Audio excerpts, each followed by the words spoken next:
Yes, guys. L Bins is back after a week off. Yeah, man. Hopefully, you guys are all doing well. Smash these likes up. Make sure you guys are subscribed as well. Shout out to everybody that was there last night as well in the panel show, man. Cracking show, man. As always. Make sure you go check that one back. It was a good show. But yeah, big up to you, Bray. How you been keeping? I've been doing very well. Yes, I've been lovely. I missed Elpins last week, but hey, you were living up the life of luxury in Lanzarote, so you know. Yeah. Now I'm back looking at this fucking hanging weather. You know what I'm saying? So Yeah, you want to go back? yeah, Piss off. yeah, no, absolutely. But yeah, now big up to you for jumping back on. Shout out to Mellow Dan, shout out to Gurleen, Ash, Vish, Aravind, Clutches in the building. Big up to Richie, DJ Business Cake, Adrian, Herbal, Walter's there as well, man. Big up to everybody. Make sure you guys are smashing up the likes. Make sure you guys are subscribed and subscribe to Nobbin's channel as well. Have you done your match reaction yet, Bray? Oh, my match analysis. No, that will be coming out later today. No, they take me a while to do. I need to rewatch the game and then make the video accordingly. So that'll be dropping in your subscription feeds this afternoon. Cool. I wanted to speak about the midfield from yesterday, bro. Hell yeah. So because I really fucking liked it, man. I can't lie. I thought it was very, very good. And in particular, yeah, what I want to speak about is the three more attacking players. Obviously, we can touch on Nico and that and Bernardo, their roles and jobs yesterday, but having Doku and Foden and Cherki really quite central, and not really having a true winger necessarily yesterday. And of course, there were times when Doku did go over to the left-hand side and held wing, and there was times when Cherki went over to the right-hand side and held wing. But for the majority of the time, all three players were really quite central.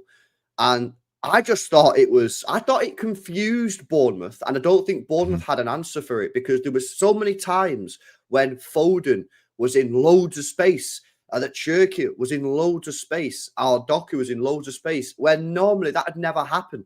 Yeah, but obviously Bournemouth couldn't pick up everybody, which always left a man free. And then, of course, you had Nunes and Nico O'Reilly getting forward. They weren't mad aggressive with it, but they did get forward plenty of times, which did then provide you with an outlet on that left-hand side and right-hand side as well. But I just thought it looked really good, man. I thought it was really fluid. I feel like it enables the team to play quicker, yeah, because the passes are shorter. And in fact, I don't know if you remember that clip. It always circulates on Twitter now and again, yeah. But do you remember when Pep Guardiola went on Monday Night Football with what's he called, with Gary Neville and that? It was years ago. It was like in his first couple of years at City, right. and Gary Neville said, "How come you want players to be closer together?" And Pep basically said, because it's fucking quicker passes, the shorter passes, so you can play quicker.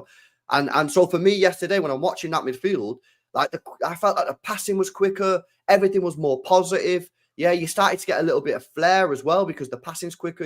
Players like Cherki and Foden in particular, the flair came out. So yeah, I wanted to get your take on it, man, because I really thought it was mint, to be honest. Yeah, I was really, really excited to see the starting 11. All eyes for me were on where Cherki was going to play off ball, and it was what I wanted. It's something that I've been talking about since pre-season, basically, where you start him at right wing and then you give him access to the centre with probably someone like Nunes pushing up. And as you've outlined, that's basically what it was for. Whilst there were lots of rotations, it was essentially like the two double overlapping fullbacks to a degree. So because Doku and Cherki were more central, so that meant that O'Reilly and Nunes had to be more wide. The shape did change a lot, but in essence, it was the 2-3-5 that we saw towards the back end of last season, and I guess the start of this season as well. It's worth noting that I think that I don't know if this is going to be opposition dependent, because we clearly did. You mentioned how Bournemouth were confused, and they definitely were, and I think that's because they went man to man against us. So if you go man to man and you just do little rotations, then it makes it incredibly difficult for the opponent to pick you up. And there were moments where a Bournemouth player was actually stood next to another Bournemouth player, and they didn't actually understand what their role was. So that definitely confused Bournemouth, and that was really, really lovely to see. There were like times where Bernardo was dropping into as like a centre back. Same with Nico as well.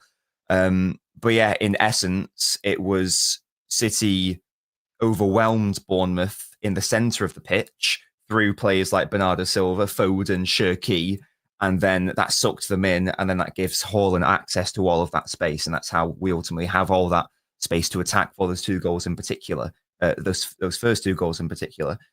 It can only really work if there's, I think, natural chemistry and connections between our players, and that's why it's so funny when you had before the season, you had people who don't know any better suggesting that it was, Cherki coming in would be like a detriment to Foden, let's say, or like it's the end of him as a player. The reality is it's the exact opposite, and it was always going to be the exact opposite. Something that you and I have touched on a lot, how if anything, it will enable him more so, because now the burden isn't so on his shoulders.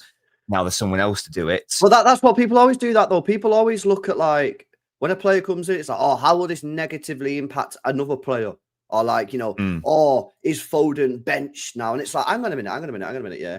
How about you look at how can Cherki positively impact Foden's game? And as I've spoke about a lot, and I spoke about it last night, I think it's going to bring out more in Foden, because you seen that yesterday, Foden. I thought Foden had a good game yesterday. Yeah, some of the stuff didn't quite come off, but I thought overall he had a good game. But you can see that, like, when he's near Cherki, he's trying 1-2s, he's trying back it, and I feel like that side of his game is going to come out. And this is no disrespect. I said this last night. There's no disrespect to these players, right? But if you look at some of the players he was playing with last year, yeah, Gundogan, Kovacic, Bernardo, Savio, yeah.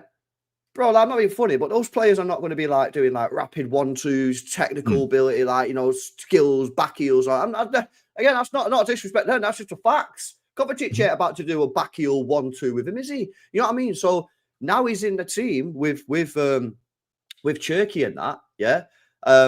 I just think that is gonna. I think that is a relationship on the pitch to watch out for. And you're absolutely spot on. When you're playing like this, it is all about relationships on the pitch, man, because, you're playing quick football. You know what I mean? You've got to know where the player is instinctively. Yeah. Like last year, bro, you didn't need no fucking relationships on the pitch, because you got the ball last year in midfield. You held onto it for about 10 seconds. You look that way, and then passed it back to your centre-back. That's what you did last year, yeah? You didn't need no relationships on the pitch. Now, yeah, quicker football. Everything's got to be rapid, mate. Yeah, everything's got to be rapid, and that's what you've seen yesterday. And for me, that system, yeah, and maybe you're right. I don't know whether you're right. Maybe you are right. Maybe it's not a system that you can play against every team. Yeah, maybe it's opposition dependent, whatever. Yeah, we'll maybe find that out in the next weeks and months ahead. But yesterday, it worked unbelievably, yeah. And I don't know, man. I just felt like Bournemouth could not deal with us. They could not deal with those three players in the middle, Doku, Foden, and Cherki. They couldn't pick all three of them up. So there was always a player in space. And when we got a player in space, we had the qualities to actually create. Doku created 2 chances, should have had at least an assist, maybe 2. Yeah, Cherki got 2 assists. Yeah, okay, Foden didn't get that, but he was involved a lot. You know what I mean? He was involved a lot, played a lot of passes into the player who made a chance creation. Foden did get an assist, to be fair. Oh yeah, he did technically get an assist. Yeah, no, he did facts. He did get an assist. But yeah, it's just, I don't know, man. I just really liked it, and I think it's something that I want to see more of. Does he run it against Liverpool? I don't know. Does he run it against Liverpool? Is that I don't know, is that a thing that he can do? But it's for me, it's certainly, I thought it was our best performance of the season, bro. I'm gonna be real with you, man. Mm-hmm. Yeah, no, I agree. Yes, it's certainly when we're in possession. Again, Bournemouth weren't exceptional, but I felt that we made them be unexceptional as well. So we do have to give ourselves some credit as well. Bournemouth I thought this was going to be a far more challenging game. They've only lost one game the season before us in the league, and that was at Anfield.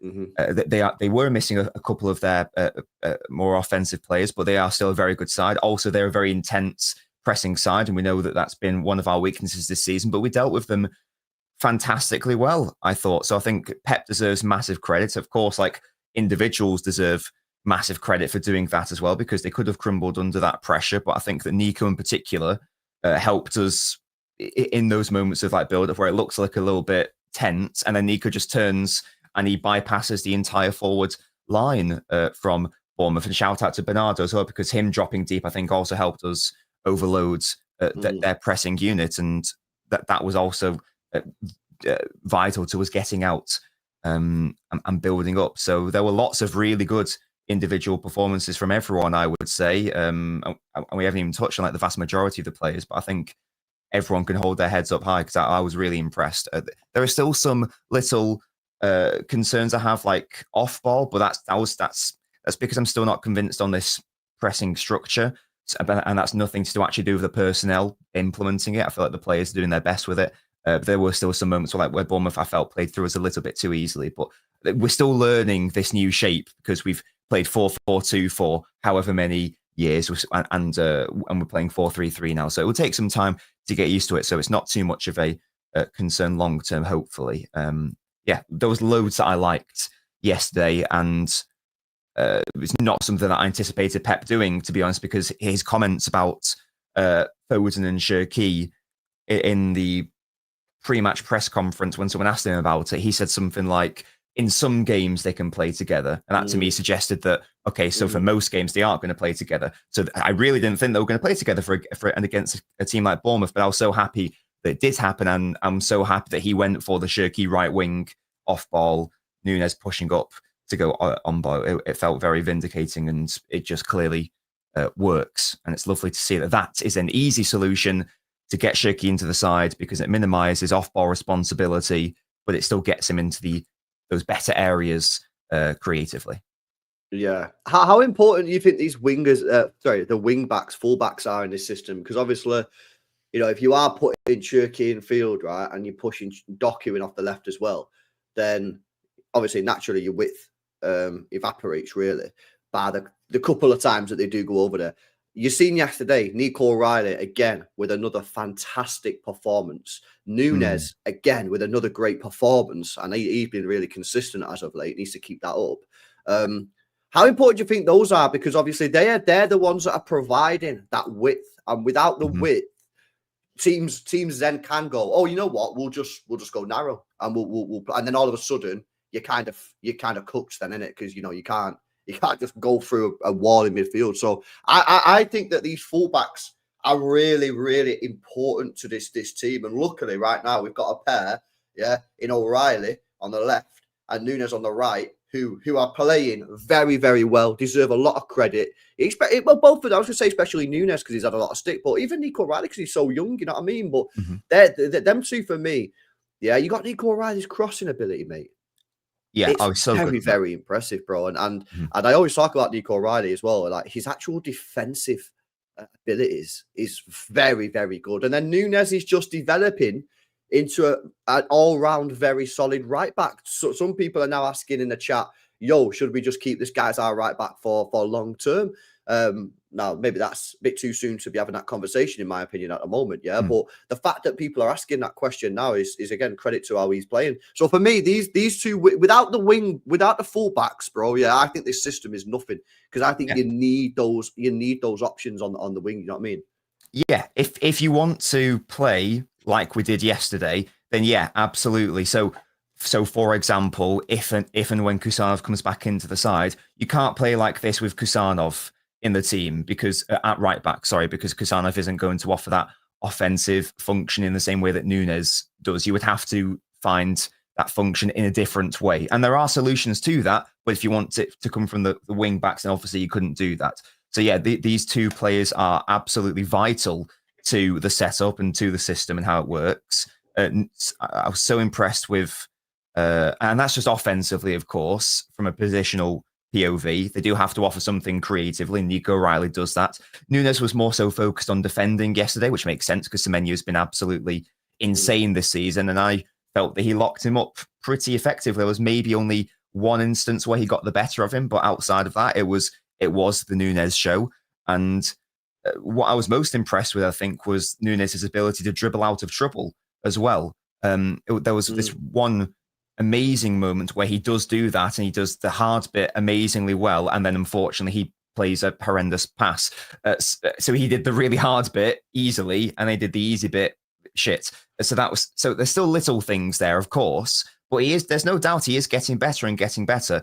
For me, I still want us to get a right back in the summer, but given how good Nunes has been, and if he can keep this level up, I think that the thing that's been framed as a bad thing is that most of the right back options that City might go for are very young options who might not be ready to start now. But if Nunes is able to illustrate that he's a competent to good right back option, then that legitimizes the idea of getting in a younger right back, because we can rely on Nunes for this season and then maybe next season, and then slowly integrate a younger right back option if Nunes can be trusted to do that. So yeah, these players are absolutely vital for offensive function. Of course they are. If you want to play a 2-3 build up, I think definitely that has to be a thing. The overlapping fullbacks is something that I've been adamant on seeing on a more consistent basis. And it would be lovely if we were able to see it more so going forwards. Yeah. Nah, facts, man. Facts. Citizen says Nunes is playing with confidence. Our defense is looking solid, so that's going to help his performances as well. Yeah, but I think he probably is, man. Yeah, I mean, and I keep saying, but I think Nunes is a player that is just full of confidence right now. And you can say, and when Nobbins was speaking about driving forward, well, one of his best attributes, Nunes, is his ball carrying ability going forward.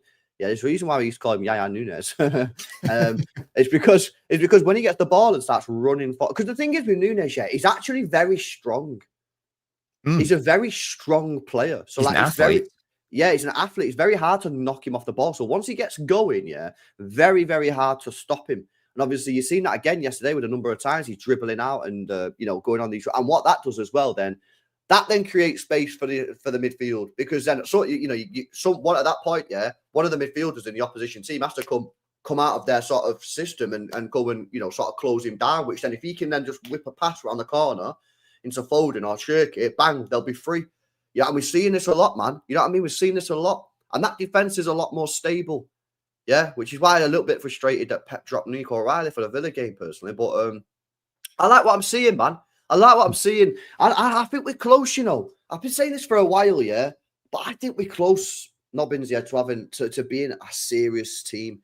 Yeah, I think there's a couple of things that we need to iron out. Yeah, like if this system of the midfield isn't something that you can play against every side, then what are your winger pairings in the more traditional sort of wingers? Because I still don't know what we do there. Is it Bob? Is it Savio? Is it Doku? Is it Matt? Who fucking knows? Yeah. And then I just think the only other question I have then is the two midfielders, sort of like the more defensively minded ones, or the pivot, whatever you want to call them. Yeah. Which two you're picking? Because obviously Nico G's playing out of his skin right now. Rodri is now back fit. Do you play them both? I'd kind of like to see that, but is that going to work? Do you have to play Kovacic in there? Do you have to play Bernardo in there? Is it Reinders? Do you need a little bit more attacking ability in that position? So you play Reinders, or you go back to Reinders and Rodri, or do you drop Rodri and play Reinders and Nico? So I think there's a couple of things left for me for the actual starting 11 to sort of iron out and work out what's best. But I don't think we're a million miles away from knowing what it is.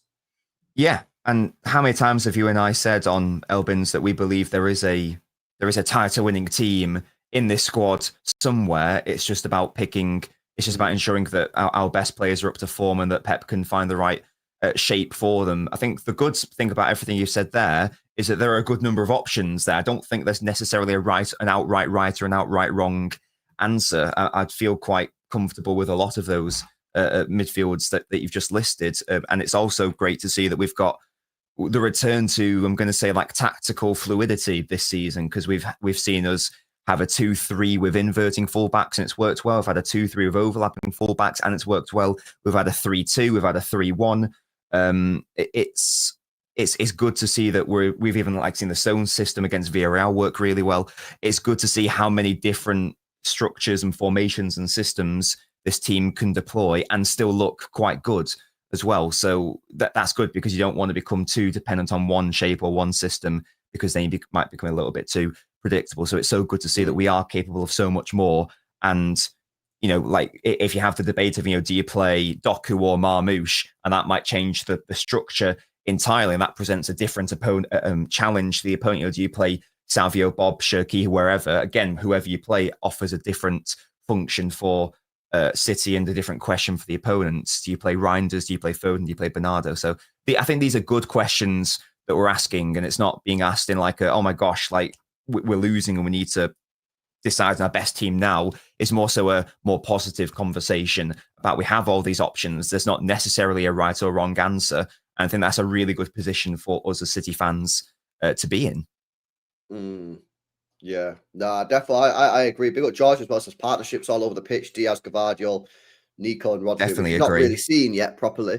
But maybe it's a thing. What do you think of Nico Rodri as a potential two? You like it, or you think that maybe it wouldn't have enough going forward? I love the idea for certain games in particular. So certain game states, first and foremost, where if you need to lock down a game, just like bring on one of, if like one isn't starting, bring the other one off and have them both on the pitch when the final whistle's gone. But as for starting, there's no doubt that there must be, by virtue of the numbers, there must be some games, a decent number of games where they both start together, because otherwise, assuming that Rodri signs an extension, assuming Rodri comes back to being how good he is, that means that Rodri is going to be the main defensive midfielder. But Nico has to start some games, and if Rodri's up to his level, he's going to be starting the vast majority of games. I look at the Newcastle game, bro. A perfect example. At that game after the international break as literally, I don't think there's a more perfect game to play Rodri and Nico Gonzalez. When you think of Newcastle's midfielder, what do you think of? Their midfield three. You think of physicality. You think of Joelinton bodying players. You think of them just driving through the middle with pace, power, strength, Yaya Toure style. Yeah. Bruisers, boxers, heavy weights. And they've got three of them. All right, Tanal is a little bit more techy, but trust me, he likes to tackle. He likes to get stuck in. Yeah. You look at that three and you think, I just look at Rodri and Nico Gonzalez and think, if there's ever a game where you need to play your two most physical and sort of like most defensive, ability midfielders, that is the match. If we don't see, and by that point, by the way, Rodri will be fully fit. He should be fully match fit. So there should be no excuses on the injury front. If there's ever a game to try them out, it's that one. It's that one. You know what I mean? It really is. So, I mean, maybe we'll see it against Liverpool at the weekend. Who knows? But that might come a little bit too soon for Rodri. We don't know. But the Newcastle game, that won't come too soon for Rodri. He'll be fine because it's in 3 weeks. And we'll see. We'll see. I look at that game and I just think that's the game for me. That game is crying out for Rodri Nico in the middle. It really is. But obviously the problem is we've not really seen it that much. So it's an experiment at a really difficult place to play football. I always say Kevin De Bruyne said St. James's Park is the hardest place in the Premier League to play football. Like, it is a difficult place to go when they're on it. That their fan base is a tricky place to play. But I'm looking at that midfield. And you know what it is though, Nobbins, yeah? And this is what I've been asking. And this is why last year was bad. We've got options. Yes. We're starting to get options all over the pitch. Yeah. Now, I don't want to tinker. You know what I'm like? I prefer just to play like a similar team every week, mate. If it's working, don't fucking mess about with it, yeah? But if you wanted to play Aït-Nouri at left back, you've got a competent player at left back. You can play Huzanov or Nunes right back. You've got John Stones, Diaz, fucking Gavadio, Ake still there. Like, good players. Midfield, we're talking about, do you want to play Rodri Reinders? You want to play Rodri Nico? You want to play Nico Reinders? Yesterday, we played Nico Bernardo. Worked very well. Yeah, wing... I still look at the winger thing, yeah, as the most sort of like, you know what I mean? That's still not, I don't think that's up to a great level. I still think that's the most sort of like, basically what I'm saying is in the summer, that's the thing that I think we've got to look at and do something about. But everywhere else, I'm looking at it thinking, yeah, good, man. Good. Now, I don't want him to tinker, yeah, because I prefer just to keep the same 11, me. You know what I mean? If it's working, it's working, but like, we've got options. Whereas last year, Diaz fucking got injured, finished, defense is trash.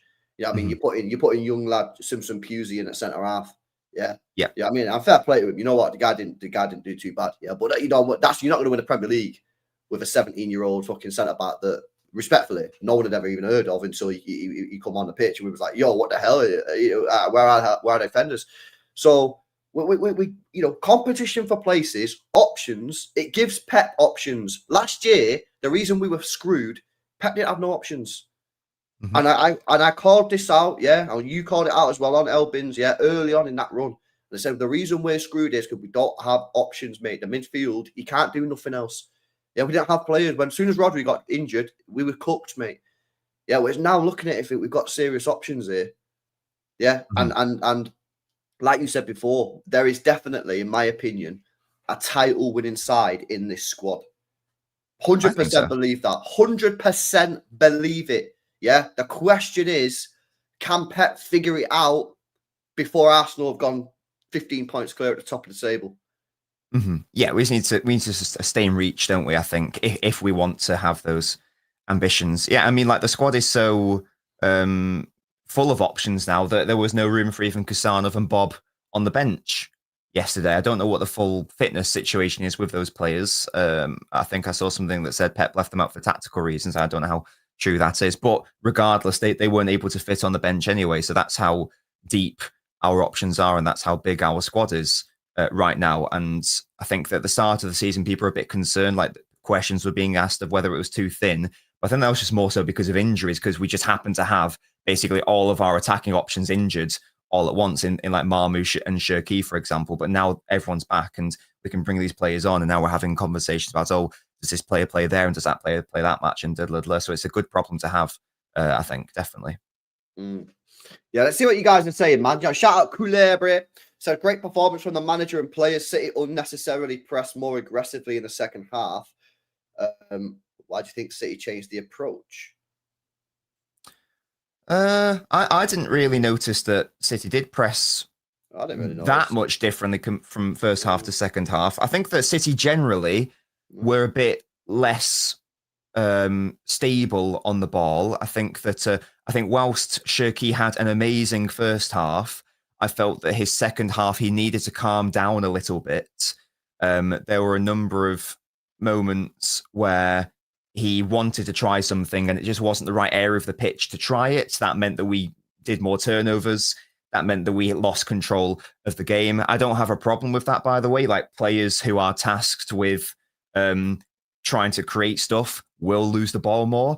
It's now just about learning when to take those risks and where to take those risks. Like there was a moment where Cherki gave away the ball and it either resulted in a shot or something, and Cherki literally puts his hands up, so he knows he made the error. So that's good.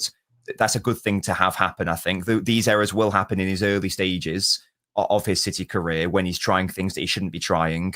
And he will become better for it. I've seen some people having a go at him for it. I don't think that's reasonable. It's something that is part of the learning process. Players make mistakes in their early careers in a new role or a new position or whatever it is. So I think that was maybe the biggest difference between the first half and second half. We just kept giving away the ball. It wasn't just Cherki, by them. I'm just using him as an example. I think we were just a little bit sloppier on the ball and making unnecessary risks. That's all. I don't think there was a massive change in our pressing structure. I didn't really notice that either, to be honest, Kula. Maybe some people in the chat noticed a major change in the second half like Kula did, but I personally, bro, didn't clock it, what you're saying there, to be honest with you, bro. But I don't know, man. Like I say, for me, I still think we're in the experimentation phase. Yeah, I still think that Pep's experimenting. I still think he's trying to work. And this is what we've been saying for ages. It's like, can he find a solution? Basically, for February, March time, where you put your foot on the gas and go, right, bang, you got 15 games. You know what I mean? You got to go win 13 of them, 14 of them, maybe 15 of them, like we did in the 4P year, for example. But yeah, I didn't really notice it. I didn't really notice a major change, man. I tell you what I do really enjoy watching, though, is these quick attacks. You look at the first goal yesterday. You got Nico Gonzalez, beautiful little dink ball into Cherki. Cherki heads it over the top. Yeah, didn't expect him to do those type of assists when we signed him, I must say. And then Haaland's away. I mean, did we see that once last year? Honestly, man, it's beautiful to see that we're playing the ball in behind. And I've got to say, Cherki, right, he in the first 12 minutes of the game, he played 2 balls in behind the defense and they didn't quite come off. And I was like, yes, he's trying these passes. He's trying though, yeah. And they were very close. They were very, very close. I can't remember the exact. I think one went down the channel, and I think the defender got it. The defender slid in and just got the ball before Haaland did. And the second one, the keeper come out on the edge of his box and cleared it. But Cherky's first instinct, is to get the ball in behind the defense for Erling Haaland, and that's exactly what Kevin De Bruyne fucking used to do. Now, I'm not saying he was going to be the same as Kevin De Bruyne, but it's a really, really positive start. And I think as well, Haaland's probably loving playing in this system, because he's getting players close to him. When we're going long to Haaland, the majority of the time, all he has to do is control it and pop the ball off 2, 3, 4 yards. Yeah, whereas last year, there was a lot of times Haaland was isolated. We went long to Haaland, he'd win the ball. He's got no City players within 20 yards of him. He's got to hold the ball, and then he's got to pop. He's not going to do that. So I think now Haaland's starting to get better, and he's developing that side of his game, and the whole thing is starting to gel. Yeah, the whole thing is starting to gel. Yeah, but for me now, we need to go do this against some good teams, mate. Yeah, we've got Dortmund coming up. Yeah, need to win the game. Yeah, we need to win the game. We've got Liverpool coming up.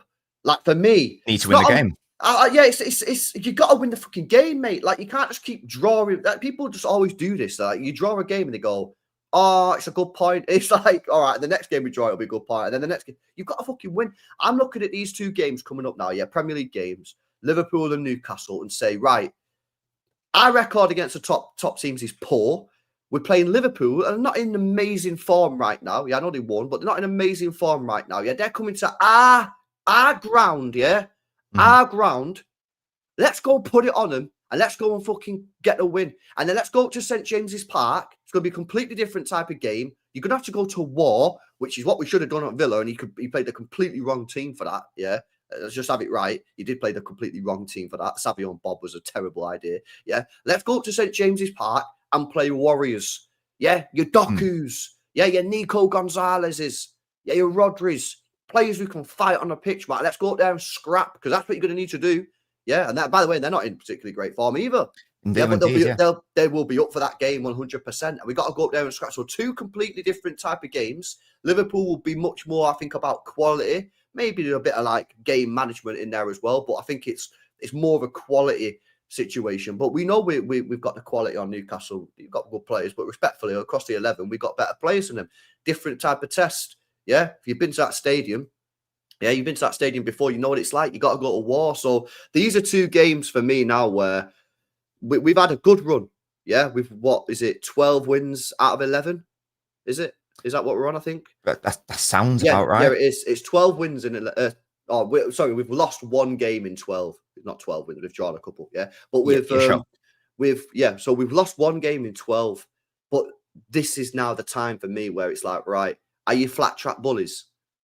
Because the one hard test you got in that run against Aston Villa, well, to be fair, you did play at United, at Arsenal as well, but you lost the game away from home. You've now got 2 big games that we need to go and put it on them, man. So I'm looking forward to it. I'm looking forward to this week, because this week will now tell us where we're at. We've got Dortmund, Liverpool, international break, then Newcastle. Yeah, and I think that I wouldn't normally label a game against Liverpool as a must-win, but I do think it is, because given the context of how they have been playing this season, it's also at our ground. Also, we can't really afford to drop that many more points, considering Arsenal look however they look if we want to be in the title picture. I think that we've got a point to prove. I'm sure like the players will want to get revenge for the double that they did over us last season. They're going to be without a couple of key players also.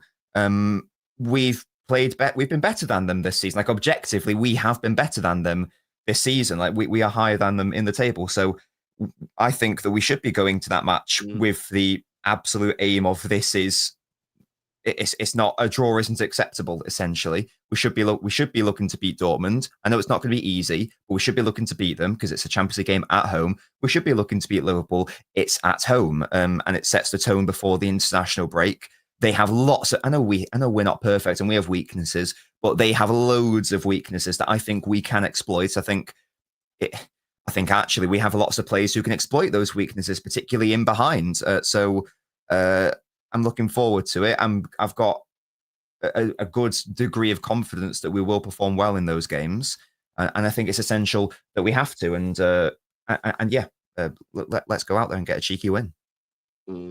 Yeah, no. I mean, Champions League, you got to win the game. We're at home. I think that you've got to really have that burden, especially when you've got Real Madrid away coming up, man. Yeah, and Dortmund aren't, an easy team to beat, obviously, but I don't care. Like, we should be beating them at home. We are better than them, I believe, as well. I do expect us to perform well in our home Champions League games because we need auto qualification. We need top 8. It's top 8, isn't it, that gets auto? Is that right? Yeah. We need that. Clearly, we can't be affording to dick around playing an extra 2 games and risking early elimination. We just need to lock in that top 8. And do really well in our home games. Yeah, no, facts. Well, we're currently on 7 points, right? So, if you draw the game, yeah, exactly. If you draw the game, it puts you on 8. So you double that, you're on 16. Well, it was 16 last year, but that was a goal difference. So that's the bare minimum. So yeah, so that's why I'm targeting 17. Because I'm looking at 17 and going, if you get 17 based on last year, you clear get top 8. Well, if you get 16, it all depends on goal difference. And I'm looking at our goal difference now, and yeah, it's the worst. It's the worst in the top 8. We're 7th in the league, but actually we've got the worst goal difference in the top 8, and actually it's worse than top 9. Barcelona's in 9th worst. So you know what I mean. You don't want to be playing goal difference games, do you? You know what I mean. So yeah, that for me is a game that you got to go and win. Liverpool's a game that you got to go and win, and then let's just see what Newcastle was saying at the time. But I just think we're at that part of the season now where it's like, do you guys actually want to go and win this league, or are you a top 4 team? Because like I say, I've seen a lot of City fans who don't think we're going to win the league and just think, oh, we're in a top 4 race. Well, in that case, a point against Liverpool's all right. A point against Newcastle's all right. If that's your aim, I can't believe that's some City fans' aim just to get top 4. That's what they believe.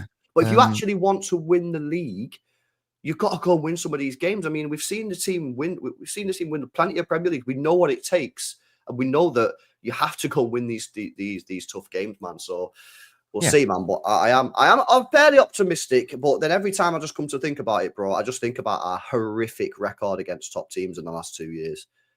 And I just just on that, I know that they're not a top team in name, but this season Bournemouth have illustrated they are a top team, I would argue. So I do think yesterday's win matters in that sense. I do feel that that's quite a significant victory, to be honest with you. I know they aren't a big 6 sides, but it wouldn't surprise me if they finished in the top 6 this season, because they have been very, very good. I do rate Bournemouth that highly. So I think that's quite a significant win. I'm relatively bullish. I don't think that we're favourites, but I'm not a loser. I'm not going to give up 10 games into the season and say that City can't do it. I think that's a loser mentality to have. And I do think that we have players who can win the league. Now, it's not unreasonable to say we aren't the favourites, because we clearly aren't the favourites. No one's made us the favourites, so that's fine. But the favourites don't always win the title. So just because we aren't the favourites, that doesn't mean that I can't be hopeful that we can still be in a title race. And if we are in a top 4 race, then that means that something horrendously poorly something's gone massively wrong, because we should either be in a title race, or absolute worst, we should be not in a race. We should be locking down, 2nd or 3rd or whatever. And it shouldn't even be a conversation to be had. It should be okay, we didn't quite do enough to be in a title race, but we're still comfortably 2nd or comfortably 3rd. If we're in a top 4 race, and I'm going to be very concerned, and that it's going to be a failure of a season. Quite frankly, if we end up in the last couple of games of the season and we're still fighting for the top 4, I'm going to be very concerned if that is the reality. No, I agree. Let me go to some of these chats. I smashed these likes up as well, man, boys, if you've not done so already. Shout out Boovan as well for your super chats, bro. I appreciate it. Big up to you, bro. Big up to DK. Says, you guys reckon we beat Liverpool next week? Yes. 2-1. Marmoush goal, Haaland goal. I want to believe. Believe. Our record is so if you believe, you can achieve. Believe it into reality. I believed against Aston Villa. You didn't, well, you should have, as soon as you saw that starting 11, the fact we had no Nico starting, you should have stopped believing. I know, but I was on the plane at the time, bro. Oh, so right. I don't have the Wi-Fi. So skill issue, man. Yeah, crazy. Yeah, here's my answer, yeah. I believe that we have the players, and I believe that somewhere in that team we have the system to beat Liverpool. But unfortunately, something about this City team in the last 2 years has been unable to beat the better teams, even in the four-peat year, and it's not changed this season. However, could then flip it, and I am flipping it because I'm trying to be balanced here, and I feel the way we're playing in the last month or 6 weeks, 8 weeks is, I think we're better suited to play the better teams now with the way that we're playing. You know what I mean? A little bit more willing to absorb a bit more pressure, a little bit more willing to, get them on the break, transition quickly, like we did against Arsenal at the Emirates. Yeah. Whereas last year we were still trying to play like mad treble style football with not good enough players. So I don't know, man. Listen. I back us. I've got confidence in the players. But just something just fucking just keeps happening, man, in these games against the better teams. It just stops us from winning, man. But I don't know. We'll see. I think Dortmund will be a big tell, though. I think Dortmund could be a big, confidence booster. You know what I mean? We're at home. They play Real Madrid tomorrow as well, which obviously a massive game for them. You know what I'm saying? So we'll see, man. We'll see. We've definitely got the players to do it, and we've got the manager to do it. And we're playing all right. And I feel like we're playing in a system that can do it. It's just, will we do it? I don't know. I don't know, man. You know what I mean? And that's why, again, like the Villa game for me was such disappointing, bro. Because I was like, right, come on. This is, you're on it. That would have been 10 games unbeaten. And I think, right, let's go to Villa, get a win. And then everyone will be like, and then we just fucking lose 1-0 to Matty Cash. Are you mad? And I'm like, fucking off. You know what I'm saying? Yeah. To be fair, like we didn't have a defensive midfielder starting and we couldn't. So there wasn't really much we could do there. Like we had to start a makeshift option, whether that was Stones or Reinders. It wasn't going to. We touched on Newcastle's bullying midfield earlier. I mean, Aston Villa, arguably even better. Onana, Kamara, McGinn, Rodgers against a DM-less City. It was always going to be an uphill battle. And I felt that towards the end, we actually did enough to get a draw. So I'm not as down on that defeat as you are because of the context. I'm not happy with it, obviously, but I don't think that's an allegory for what City are this season. I think that was an isolated incident given the lack of a DM. That's 3 years on the bounce now where we've not had a defensive midfielder at Villa Park. So there's a fun stat for you. Yeah. No, I know. Yeah, it's pretty mad, isn't it? It's wild. Yeah, 2 years ago was horrific. In fact, last year was horrific as well. At least it wasn't an embarrassing performance, like in terms of getting cooked.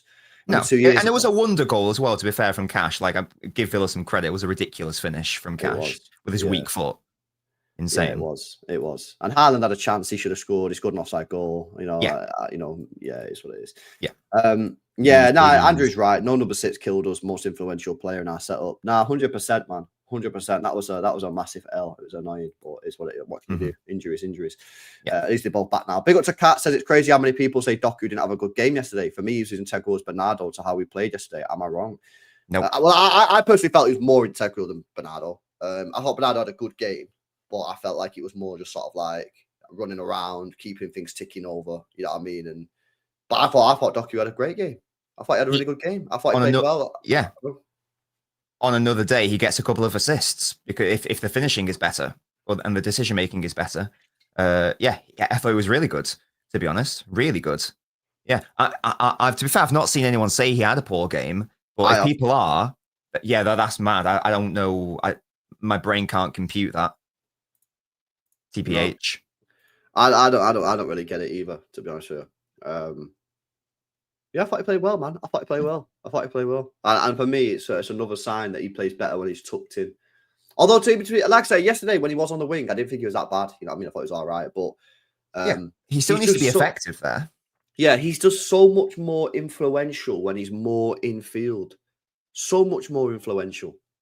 Yeah. And the thing is as well, right? Going forward, skipping a few games forward to that Newcastle game, yeah. Funny enough, that was the first ever game we've seen Pep play Doku in field, right? It worked really well. Now we're talking about going to St. James's Park and needing to play Warriors. Well, could this system be a system that you potentially play against them, right? Because if you look at what's their strength? It's their midfield, isn't it? Yeah, with respects, Murphy's top player. Yeah, Elanga's got the pace. Yeah, Gordon's got the pace, right? But their core team their ballers, their engine room is that midfield. So if you play, this is why for me, yeah, we should play against Newcastle. Rodri, Nico G, and then do you play Cherky, Foden, and Doku? I don't know if you play all three of them, but you've got to play for me Doku, and you've got to tuck him in field because then you've got warriors in that middle, and you're combating their players with ours. And I think then you add in a little bit of Nico O'Reilly, add in a little bit of whatever, a bit of even Cherky getting on the ball or doing something, and I think that's how you play it. Yeah, I just don't want to see him open up against that midfield and play like weak players like Reinders and that. I think that would be an L. For me, Nico Rodri have to start that game. Doku off the left, push him in field. Yeah, get him really in field, yeah, and say, right, you're going to be battling fucking Joe Linton and Bruno G and Tonali here. Yeah, and then maybe you can then get away with playing Foden and Cherky in it. I don't know if that's a little bit... Is that a little bit ham? You know what I mean? I don't know. Maybe it is. Maybe it's not. I'm not sure. I don't see why it would, because Shirky's not a liability because you're playing him off ball right wing, so he's not a liability in the centre. And Foden's been exceptional in the centre off ball, and so he's anything but a liability. He's been one of our outside of our defenders. He's engaged in like some of the most defensive actions. So I don't see why that can't work. Really? Yeah, I think it could work. I think it could work, but I think you've got to tuck Bob in 100%. You've got to not Bob, sorry, Doku. You've got to put Doku in there for me 100%. If he starts Bob and Savinho at St James's Park, man, oh my god, yeah, that's a L. Yeah, Doku has to play the game 100%.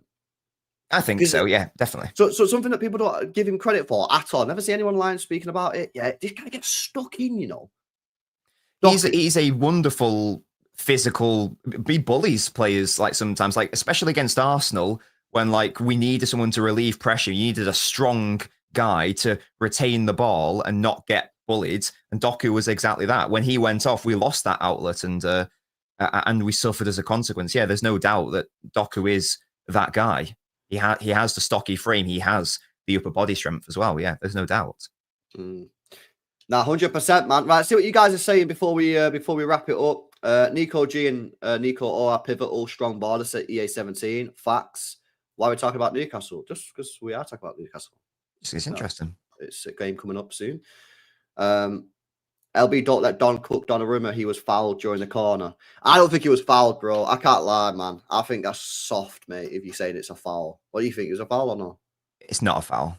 I don't think it's a foul. No. I think it would have been very fucking soft if that was a foul. No. I think it's just shit goalkeeping, if I'm being honest with you. Let's see what else you guys are saying. People try and say he has no work rate, doesn't defend. The agendas against Doku are crazy, says George. Yeah, no, it's true. It's true. He was fouled. He wasn't fouled. It wasn't fouled.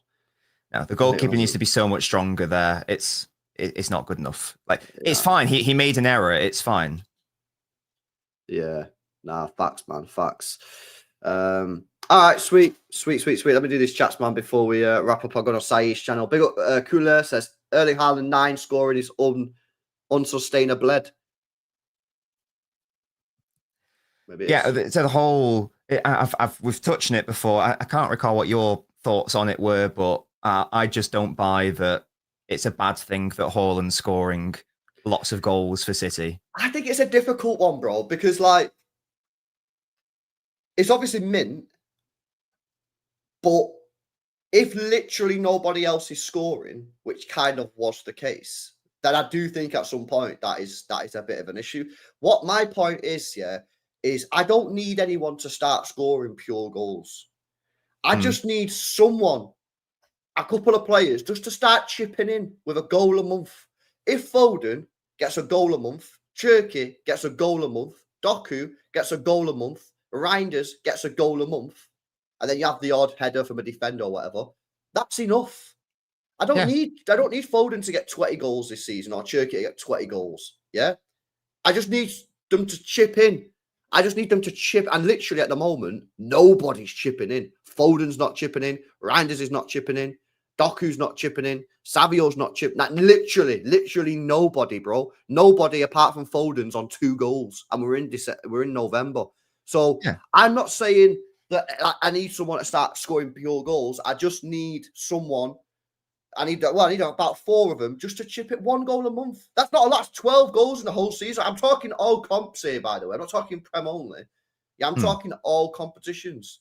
So I do think it's something to consider. I do think it's a bit of an issue, but I'm just saying that I don't think the fix is a really difficult thing. Because I'm literally just asking Foden, can you get me 1 goal in November, please? Cherky, can you get me 1 goal in? I mean, how many games do we play in November? 6. So if Foden scores 1, Cherky scores 1, Mamouche scores 1, Doku scores 1, and fucking Savio scored, probably won't score, but Savio scores 1. There you go. Haaland scores the rest. You're probably fine. It's the fact that literally nobody else is scoring. That's a little bit of a problem. But there's no doubt that this is not going to be the case from now until the end of May. Like, we do know that players like Marmouche, Shirky, Foden, Reinders, these are shooters, these are goal scorers. I just think that no, and I agree with that, and that's why I'm not losing my shit. However, I do think it's fair to start looking at it, because we're in November now, and only 1 player has 2 goals or more, other than Haaland, which is Foden. Doesn't Shirky have 2? He might have 2 actually. Wolves and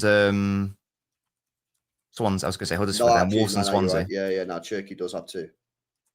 Yeah, he got one. Yeah, he got one against Swansea, didn't he? Right. Yeah. So we've got 2 players, man. So I still think that's low, though. I still think it's really, really low. But like I said, I don't think it's a major issue, because I do think it will start happening soon. Yeah, and just on a more fundamental level, the whole City this season, we are funneling everything to Haaland. I'm not saying that excuses no one else scoring, but at the same time, it is by design that Haaland's got 13 goals this season, and we are the leading scorers in the league as well. So I just don't think we do know that other players have to chip in. They will chip in, but I think people are framing it as this almost fundamental problem that will be the Achilles heel of City this season. And I think that's just missing the point of how City actually play. Yeah. The whole point is we're creating for Hall, and that's almost by design, I would say. Yeah. Like I said, I ain't thinking it's a major issue. I just think that it's just something to keep your eye on. And as long as Cherky and Foden and these guys just start chipping in with a goal every now and again, I think it will be fine. And I think they will. It was like that. And again, maybe disagree, because lots of people do. That's fine. That stat that was going round about people's assists to Haaland, and De Bruyne was the only one double digits. That would be a problem if Haaland weren't scoring a lot of goals, but he is.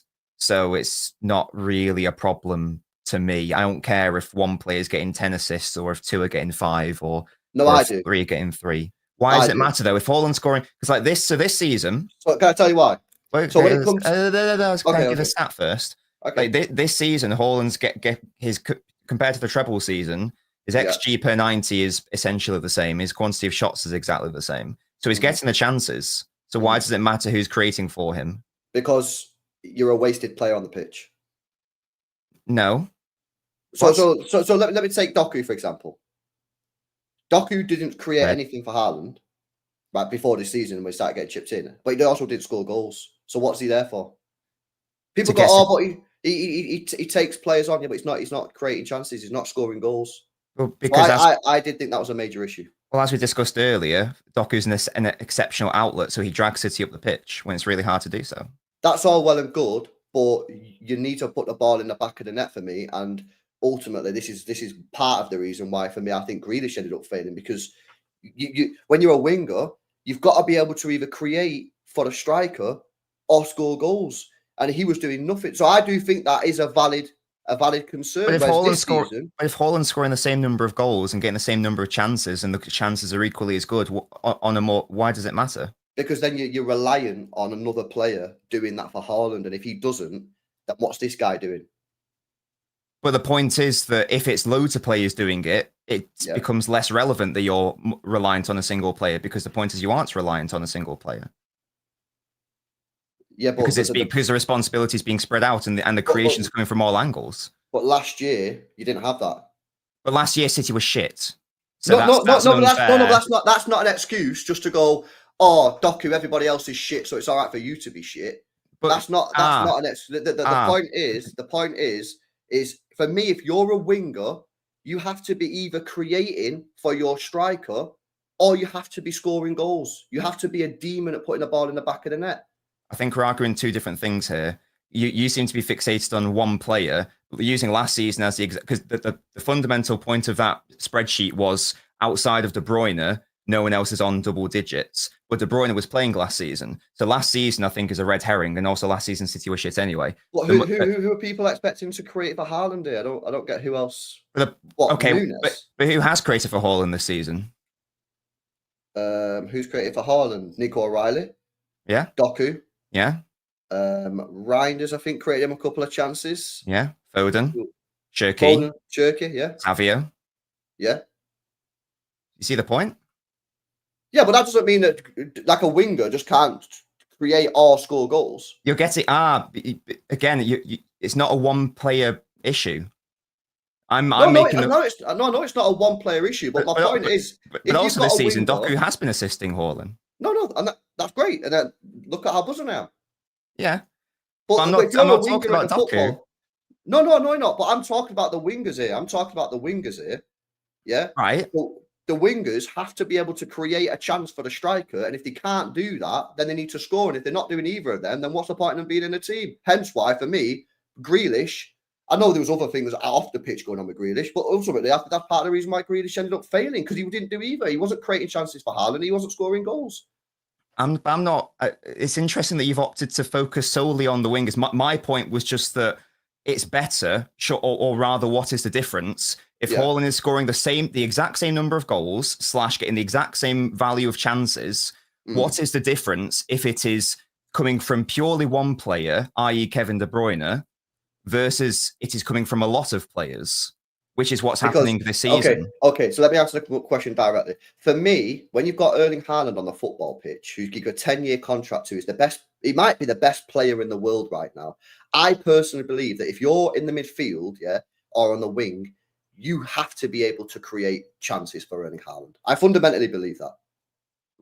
But that's what's happening, because he scored more goals than anyone in the league this season. Yeah, no, I agree. And that's why I'm happy. But I'm just saying, if you're a player on the pitch that can't do that, I don't think you should be on the football pitch unless you're scoring pure goals. So, for example, Bob isn't creating for Haaland and he's not scoring goals. So, for me at the moment, I don't think Bob can play. Savio's not doing it either, so he can't play. I think you're arguing a different point to me. I'm just saying that I don't think it's a problem that we now, that according to this chart, we now don't have a high volume. I mean, Shirky will be that, let's be honest. But according to this chart, we don't have a high volume individual player solely creating for Haaland. I'm saying that that's not a problem because he's still scoring 5. Exactly. So what is the difference between one player getting 12 assists for Haaland and 4 players getting 3 assists for Haaland? No, I agree with that. I agree with that point. Yeah, that's my point. Yeah. The point of this spreadsheet was that. What spreadsheet are you on about? I don't know what spreadsheet you're on about. Sorry, not a spreadsheet. It was a screenshot. I think it was from Reddit, and it basically, I saw it on Twitter, and it basically showed which players have assisted to Haaland across his career. And the only City player in double digits was Kevin De Bruyne on like 20. Yeah, so we agree then. We agree. Everybody on the pitch has to be able to create for Erling Haaland. That's the point that I was after. Maybe I answered a different point, but that's basic. I agree with the point. Yeah, exactly. So, and people were framing that as a problem that it's only Kevin De Bruyne in double digits. No, I think it's the complete opposite. So we agree. Maybe I just got it twisted. Yeah. My point is maybe because I don't know what spreadsheet you're on about, so maybe I got it confused. My point is, if you're on the pitch, maybe by the 2 centre backs, I personally believe that you have to have the quality to be able to find Erling Haaland. And what I don't disagree with that. Yeah, and that this record, this statistic, shows that is happening. Well, So again, like the actual thing was, Kevin De Bruyne 20, I don't know, Sancho 12, Foden 7, Nunes 7, whatever. It was showing like players getting direct assists to Haaland, and people were framing it as this is a problem that we don't have a singular player who has this high volume of assists directly to Haaland. That was the key framing of the argument. And my point is, but why is that? And that would be a problem if Haaland weren't scoring a shitload of goals and getting a shitload of chances and generating the most XG. Yeah, so I think, yeah. So that was all my. I've not seen it. I must have got confused. Yeah, sorry if I didn't frame it very well. I'm sorry. No. I agree with you. I agree. The point I was answering, which was probably a different point to what you was mentioning. Because no, I don't. Yeah, I don't disagree that we need to do what you said. Yes. No, exactly. No, I don't think it's a problem. But I do think Cherky will be that guy anyway. Looking at the way that's another thing to say. Yes. Yeah. So I think Cherky is going to get those numbers that people are looking for. I thought, and that's not a reaction of yesterday. Based on how the guy plays, I do genuinely believe that every season, Cherky might get 15 assists for Haaland across a full season. So he will be your volume creator. I just think everyone else on the pitch needs to be able to create for him as well, which you're saying these statistics kind of indicate that they do. Yeah. And also just like the goals also indicate it as well. Like he's on 13 goals in 10 games. And we can see for ourselves how many goals he's scoring and how many chances he's getting. And it's the fact that it's from all different angles. It's from the right, the left, the centre. It's from our fullbacks, as you've said with O'Reilly. It's if anything, I would argue it's better to have more players creating for Haaland than just focusing it all on. Yeah. I was answering a different point where some people say it's not a problem when your wingers don't create for Haaland. Yeah, I don't agree with that. Because I hear that all the time. That's why I thought you were speaking about that. Oh no, I get that all the time, and that's my point. Is I always believe that if you're a winger, you have to be able to create for Haaland, or you got to be scoring regular goals. If you're not doing either of those things, then that's where I'm kind of like, what are you doing? So that's the point. I was answering a completely different question, but that's what I thought you was talking about because I hear this all the time.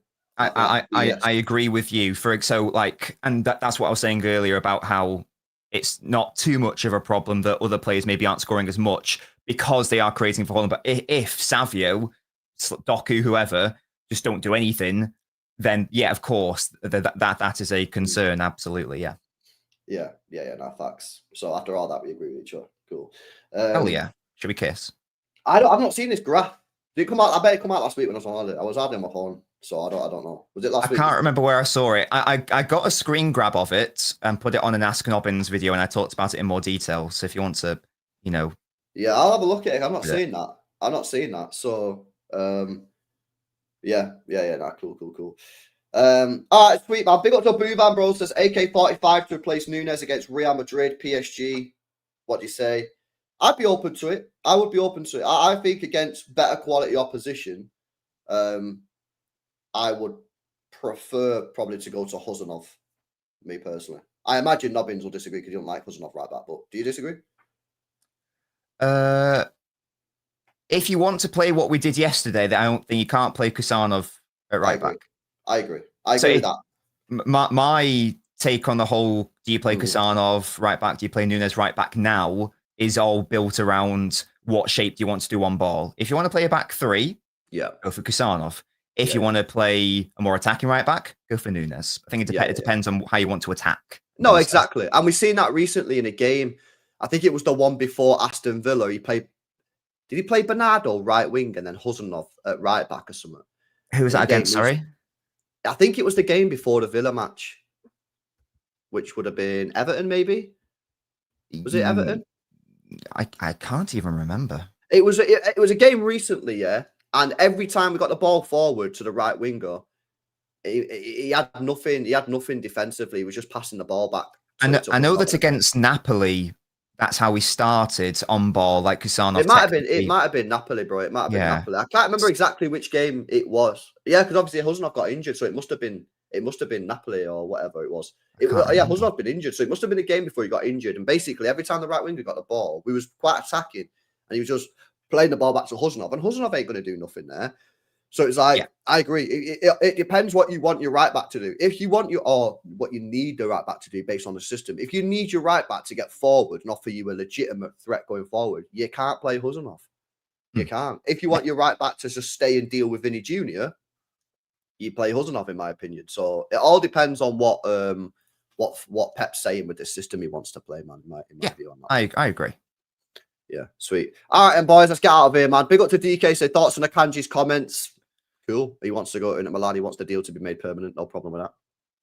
That's all good for all parties. Yeah. 15 million. If we can get 15 million for him in what we bought him for 4 or 5 years later, I think that's a great deal. So yeah, no problem with it, bro. No problem, man. No problem with that at all.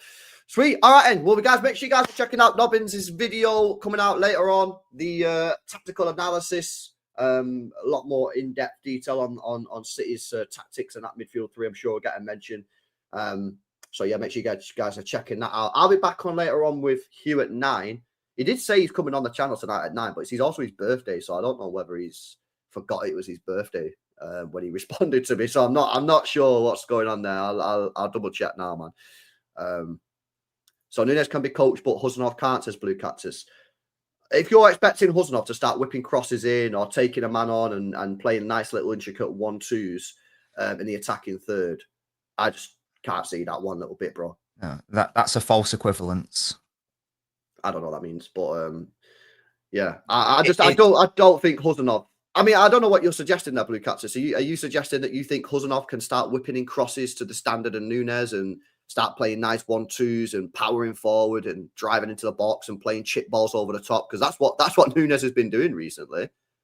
I don't think so. That you've said what I've said. Yeah, like there's a big difference between getting a box-to-box midfielder to become a competent right back versus getting a centre back to become what needs to be a decent, sometimes a right winger at times. The two are not the same. It's not a good comparison to make. It's a false equivalence.